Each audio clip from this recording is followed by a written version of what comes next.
28살. 당시로서는 조금 늦은 나이에 너무도 귀한 아들을 품에 안게 된 겁니다.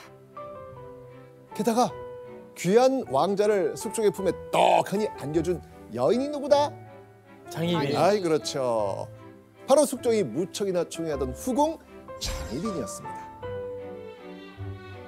사랑하는 여인이 낳은 아이, 게다가 왕실의 대를 이을 금지옥엽 아들이었으니 아이고야 얼마나 기뻤겠습니까? 경종은 태어난 지 100일도 채 되지 않아 원자로 책봉됩니다. 인현왕후는 당시 23살로 언제든지 아이를 낳을 수 있는 상황인데도 후궁 소생의 아이를 태어나자마자 후계자로 책봉한 겁니다. 무척 이례적인 일이었습니다.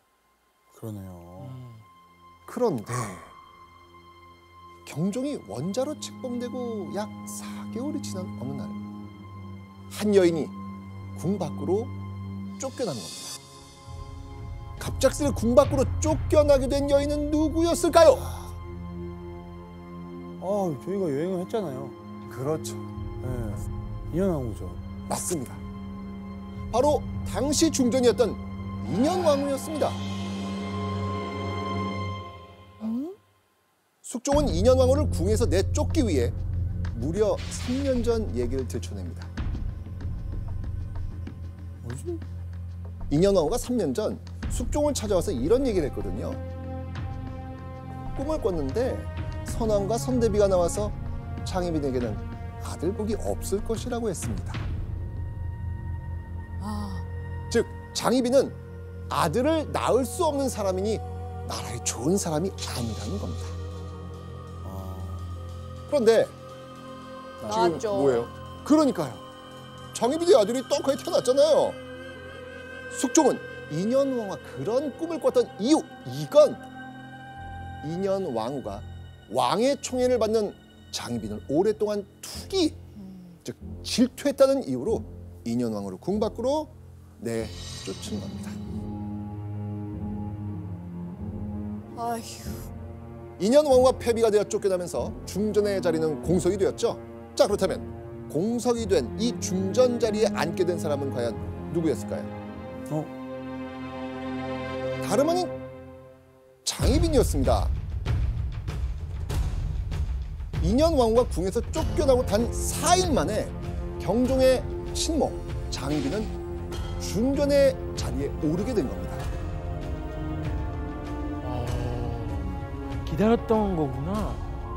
경종 덕분에 장희빈의 신분 역시 급상승하게 된 것이죠. 그러니 장희빈도 아들 경종을 보면서 내 아들 덕분에 내 인생 바뀌었구나 라고 생각하지 않았을까요? 부모에게 큰 기쁨을 안기며 태어난 경종. 경종은 100일도 채 되지 않아 조선 왕실의 대를 이을 원자에 책봉는 데 이어 3살이 되던 1690년은 세자로 책봉되기까지 합니다. 3살. 3살. 왜요? 보통 7살, 8살에 세자 책봉이 되는데 좀 빨리 돼가지고요. 아이고야. 와. 이례적으로. 글도 모르잖아요. 아니나 다를까. 신하들이 벌써 세자로 책봉하기엔 너무 이릅니다 라고 반발했지만 하고 싶은 건 다 해야 하는 숙종. 이번에도 의견 굽히지 않습니다. 야, 정말 대단하네요. 한마디로 경종은 태어나면서부터 왕이 되는 건 나놓은 당상이나 다름없었던 겁니다.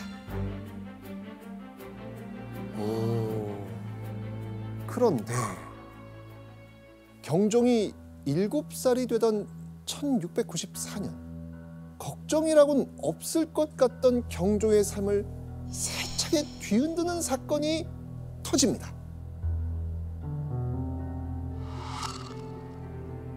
중전 장씨의 옥보를 부수고 타고 다니던 가마를 불태우라. 경종의 아버지 숙종이 장희빈을 다시 후궁으로 안동시킨 겁니다. 자, 조나단 씨, 네네네. 이걸 시작으로 궁궐에 피바람이 분 사건이 있었죠. 뭡니까? 갑술왕국이죠. 저희 HTX에서 한번 다뤘던 내용입니다. 이야, 박수. 야, 역시. 좋아요. 맞습니다. 바로 갑술환국. 1694년 갑술년에 일어난 환국. 영관님, 이 갑술환국 이후 정말 많은 것들이 변하죠. 네, 당시는 조정이 서인과 남인으로 나뉘어져 있었습니다. 그런데 장희빈이 중전이 되면서 그녀를 지지하던 남인의 힘이 너무 커진 겁니다. 그러자 숙종은 환국을 통해서 다시 왕권을 강화하려고 했습니다. 맞아. 갑술환국 이후 남인의 힘은 크게 줄어들었고 반대로 인현왕후를 중심으로 한 서인 세력이 다시 조정에서 힘을 얻게 됐습니다. 맞아. 이게 그때 여행 떠날 때 기억나요. 그 숙종이 계속 이쪽 갔다 이쪽 저쪽 갔다, 갔다가 예, 너무 한쪽에 맞아, 힘 맞아. 실리면 이쪽으로 가고. 기억이 나네요. 그래서 판을 바꿨죠 계속. 예. 네, 맞습니다. 친모 장희빈의 달라진 위치만큼 경종의 인생도 180도 뒤바뀌고 맙니다. 환국을 통해 궁 밖으로 쫓겨났던 인현왕후는 중전에 다시 책봉됩니다. 원래 후궁소생의 원자와 세자는 중전의 아들로 입적되는 게 원칙입니다. 그래서 당시 세자였던 경종도 법적으로 누구의 아들이 되는 거예요? 인현왕후의 인현왕후 아들. 아들. 그렇죠. 인현왕후의 아들이 된 거였습니다. 친모 장희빈이 살아있음에도 불구하고 하루아침에 어마마마라고 부르는 대상이 인현왕후로 바뀐 것이죠. 서로 죽고 못 살던 아버지 숙종과 어머니 장희빈의 사이가 냉랭해진 걸 보면서 7살 어린 경종은 무척 어리둥절했겠죠. 하지만 경종은 갑작스럽게 벌어진 일에 미처 정신을 차릴 새도 없었습니다. 왜냐하면 5년 만에 궁으로 돌아온 인현왕후에게 인사를 드리러 가야 했거든요. 자, 이런 상황에서 경종은 쭈뼛쭈뼛 어색하게 새어머니 인현왕후의 곁으로 다가갑니다. 자, 과연 경종, 인현왕후를 어떻게 대했을까요? 인현왕후를 섬기심에 자애와 효도에 틈이 없었다. 효자. 경종은 다시 궁으로 돌아온 새어머니 인현왕후에게 세자로서 예를 다했습니다. 어린 나이임에도 총명했던 세자 경종은요, 이렇게 해야만 아버지 숙종이 흡족해 한다는 걸 이미 알고 알았어요. 있었던 거예요. 되게 총명한 맞아요. 아이였습니다. 자, 그렇다면 5년 만에 어렵게 궁으로 돌아온 인현왕후는 원수나 다름없는 장희빈의 아들, 당시 세자였던 경종은 어떻게 대했을까요? 왕세자를 자기 소생처럼 어루만져 사랑하였다. 어진 사람이었어요. 그렇죠. 7살 어린 세자가 자신을 챙기는 모습이 기특했을까요?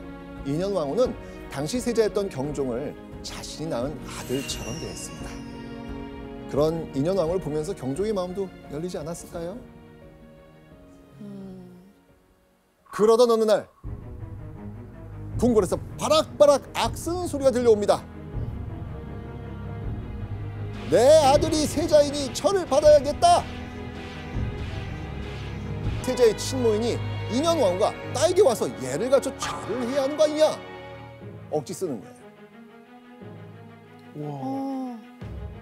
인현왕후가 돌아와 자신의 중전자를 빼앗은 것도 분한데 내 아들과 잘 지내는 모습을 보고 무척이나 언짢았나 봅니다.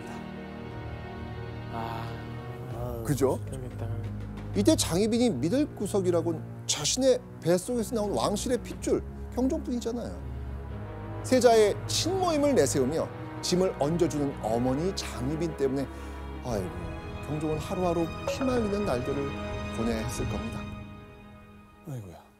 게다가요, 이맘때쯤 조선 조정에서 당시 세자였던 경종의 간담을 서늘하게 하는 뜻밖의 소리가 들려오기 시작합니다. 다음 왕위를 이을 사람은 연인군이 어떻습니까? 이거 무슨 의미죠? 그 세자를 바꾼다는 거잖아요. 근데 이미 이전부터 이미 정해놨는데 바꾸기가 힘들죠. 경종을 세자 자리에서 쫓아내고 다른 세자를 세우자는 겁니다. 경종의 자리를 위협하는 연인군은 숙종의 또 다른 아들이었죠. 숙종이 또 다른 여인에게 빠지게 되거든요. 바로 연인군의 어머니였던 숙비인 최 씨였습니다. 그러니까 연인군은 경종보다 6살 어린 이복 동생이었던 겁니다. 왕실에 또 다른 왕자가 태어나면서 세자 자리를 두고 왈가왈부하는 소리가 나오기 시작한 겁니다. 후계자 문제를 두고 치열하게 싸운 두 판을 우리는 이렇게 부릅니다. 자, 연인군을 지지하는 파 노론, 그리고 경종을 지지하는 파 소론, 이렇게 나뉜 겁니다. 서인. 아, 서인 안에서 또 나뉘는 거예요? 그렇죠, 그렇죠. 갑술왕국 이후에 장희빈을 지지하던 남인 세력은 크게 힘을 잃었고요. 인현왕후를 지지하던 서인이 조정을 장악하게 됩니다. 그 서인 세력이 노론과 소론으로 나뉘게 된 겁니다. 자, 여러분들 경종의 아버지 숙종은 어떤 사람이죠? 불도저. 그냥 밀어붙이는 느낌. 불 같은 사람. 애정이 있을 때는 모든 것을 내어줄 것처럼 굴지만 한 번 마음이 식으면 휙 돌아서는 불같은 성격이었습니다. 숙종의 성격이라면 언제고 세자를 단숨에 바꿀 수 있다라고 판단했던 것이죠. 와. 그래서 노론은 일찌감치 연인군의 편에 서서 자신들의 세력을 공고하게 만들려고 했던 것입니다. 반면 소론은 정통성을 가진 세자를 입맛에 따라 바꾸는 건 말이 안 됩니다 라고 주장을 한 것이죠. 노론은요, 당시 세자였던 경종을 몰아내기 위해서 호시탐탐 경종의 약점을 찾고 있었습니다. 지켜보는 눈이 많은 궁궐에서 당연히 눈치를 볼 수밖에 없었겠죠. 그러던 1701년 1월 왕실을 슬픔에 빠뜨린 일이 생깁니다. 뭐지? 왕 비민 씨가 창경궁의 경춘전에서 승하하였다. 경종의 새 어머니이자 중전 인현왕후가 35살의 나이로 세상을 떠나게 된 겁니다. 이때 경종의 나이는 14살이었습니다. 자신을 아껴주던 새어머니 인현왕후의 죽음에 경종도 무척이나 슬펐을 겁니다. 그런데 인현왕후가 사망하고 한 달 뒤 경종의 등골을 서늘하게 만드는 뜻밖의 소식이 전해집니다. 경종의 친모 장희빈의 처소 병풍 뒤에서 발견된 어떤 물건 때문에 궁궐이 발칵 뒤집혀졌다는 소식이었습니다. 장희빈의 처소에서 발견된 물건은 다름 아닌 누군가의 초상화였습니다. 발견된 초상화는 날카로운 화살에 꿰뚫려 처참한 모습이었죠.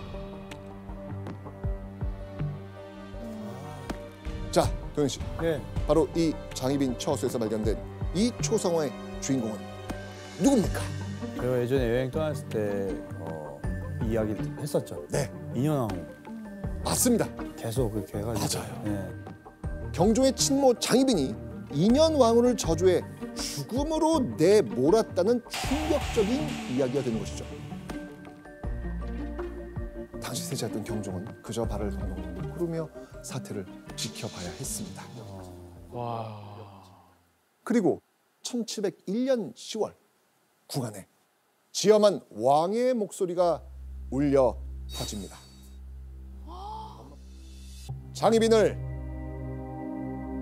자진하게 하라. 한마디로 경종의 아버지 숙종이 어머니 장희빈에게 스스로 목숨을 끊으라는 명령을 내린 겁니다. 와, 세게 나오네. 이 소식을 듣게 된 아들 경종의 심정은 어땠을까요? 근데 지금 너무 그 죄질이 명확하잖아요.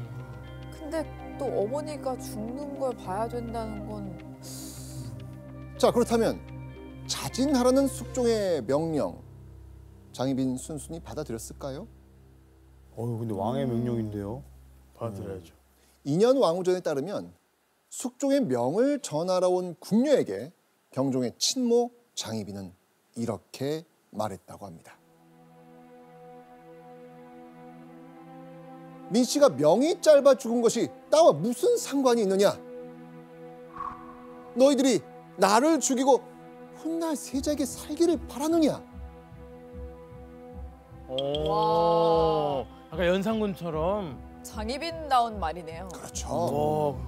지엄한 왕명이 떨어졌는데도 경종의 친모 장희빈은 불순하고 악한 소리를 끈질기게 이어간 겁니다. 끝까지. 장희빈은 끝까지 자신의 잘못을 인정하지 않습니다. 그렇다면 자신의 아버지 숙종이 어머니 장희빈에게 자진하라고 한 소식을 듣게 된 경종은 어떻게 행동했을까요? 중간에 껴서 뭐 할 수 있는 게 없잖아요. 그러니까요. 근데 또 자기의 목숨, 또 미래를 봤을 때는 눈치 있고 또 행동해야 되니까 아유, 진짜 너무 어렵네요. 어려운데요.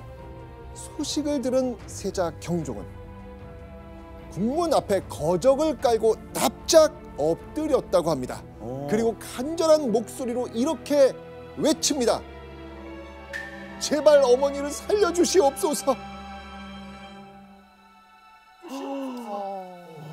하지만 세자 경종의 간곡한 부탁에도 불구하고 숙종은 살기등등한 모습으로 자신의 입장을 바꾸지 않습니다. 그러자 경종은 어머니 장희빈을 살리기 위해 작심한 듯 글을 올립니다. 신의 어머니가 그릇된 일을 하는데 신이 알지 못할 리 없으니 함께 죽기를 청합니다. 세게 나왔네요. 아니면 같이 죽겠다. 세게 나왔어요. 자신의 목숨까지 내던지며 친어머니를 살리고 싶었던 경종. 하지만 안타깝게도 1701년 10월 10일 장희빈은 끝내 사사됩니다. 한창 부모의 관심과 사랑이 필요할 나이에 경종은 안타깝게도 자신의 아버지가 자신의 어머니를 죽이는 충격적 상황을 두 눈으로 톡톡히 목격을 한 거죠. 그런데 경종의 서러운 처지는 여기서 끝난 게 아니었습니다. 아버지 숙종이 세자 경종을 보면서 이런 말을 합니다. 세자가 조금이라도 주상의 뜻에 어긋나면 문득 장 씨의 이름을 들먹이면서 누구의 자식인데 어찌 그렇지 않겠는가 하면서 반드시 성난 목소리로 엄히 꾸짖었다. 숙종은 경종이 조금만 잘못을 하거나 마음에 들지 않는 행동을 하면 누굴 닮아서 저 모양인고 라면서 혀를 끌끌 찼다는 겁니다. 어머니를 살리지 못한 죄책감, 그리고 세자로서 아무런 힘이 없는 자신의 처지를 자각하면서 씁쓸한 마음을 삼켜야 했을 겁니다. 와. 자, 이 무렵 경종이 어떤 상태였는지 기록이 남아있거든요. 예원 씨가 그 기록 한번 읽어봐 주시죠. 세자가 어머니의 변고를 당한 뒤부터는 근심하고 조심하는 것이 점점 심해지더니 잠을 자는 것도 처음과 같지 못했다. 야사인 대사편년에 따르면 장희빈이 사망한 뒤 경종에게는 이상한 버릇이 생겼다고 합니다. 벽을 보면서 혼자 작은 목소리로 중얼중얼 대화를 하거나 한밤에 궁궐을 돌아다니면서 방황했다고도 합니다. 아, 이거는 진짜 근데 사실 정상일 수가 없어요. 그 어린 나이에. 세자의 자리는 위협받고 친모 장희빈은 사사된 상황. 경종은 심신이 크게 허약해지고 만 겁니다. 그리고 시간이 흘러 세자 경종이 30살이 되던 1717년 7월 19일 경종의 귀에 미스터리한 이야기가 들려옵니다. 누가 더 잘 먹느냐에 따라서 서열을 정리하도록 한다. 많이 먹어, 가인이. 우리는 푸드파이터입니다, 여러분. 잔치야, 잔치. 잔치 음식이야? 아니 프랑스까지 와가지고 잔치.